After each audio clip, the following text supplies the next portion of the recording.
Di sinilah kemuncak ibadah haji, Padang Arafah. Pada hari yang agung ini, jutaan hati tunduk kepada Ilahi, menadah tangan memohon keampunan dan keredaan. Wukuf di Arafah berlaku pada 9 Zulhijjah dan merupakan rukun haji yang paling utama. Tanpa wukuf, haji seseorang tidak sah.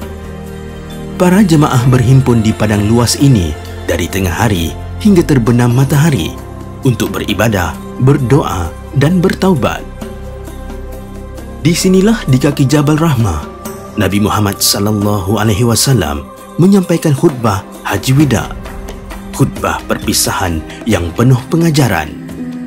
Keberadaan kita di tempat ini di bumi Arafah disebabkan oleh kerana kehendak daripada Allah, disebabkan oleh kerana pilihan Allah Subhanahu wa Ta'ala kepada kita. Kehendaknya mutlak, tiada sesiapa yang memaksa Allah, tiada sesiapa yang mempengaruhi Allah untuk berkehendak dan berkeinginan. Ilmunya menjadi dasar kepada kehendaknya untuk memilih kepada kita berada di tempat ini.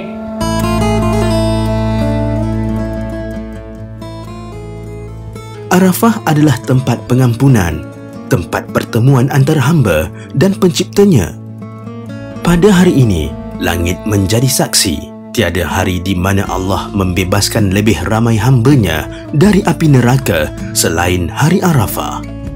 Setiap doa yang diangkat dari hati yang ikhlas akan dijawab dengan rahmat dan pengampunan. Ya Allah, dengarkanlah doa ini ya Allah. Kami mengetuk pintu-Mu ya Allah. Hamba-hamba-Mu di pintu-Mu ya Allah. Hamba-Mu yang fakir ini di depan pintu-Mu ya Allah. Hamba-Mu yang miskin ini di pintu-Mu ya Allah. Di mana Arafah yang Kau telah pilih untuk Kau berikan kami peluang di sini ya Allah. Bukalah pintu keampunan-Mu ya Allah. Bukalah pintu rahmat-Mu ya Allah. Bukalah pintu kemaafan-Mu ya Allah.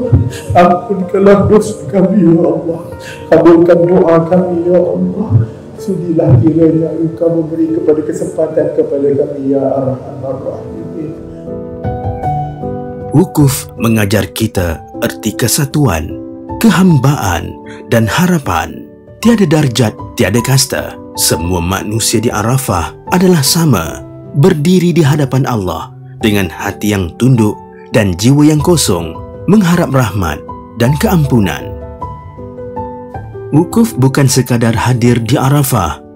Ia adalah saat paling dekat antara seorang hamba dengan Tuhannya. Di sinilah langit dibuka.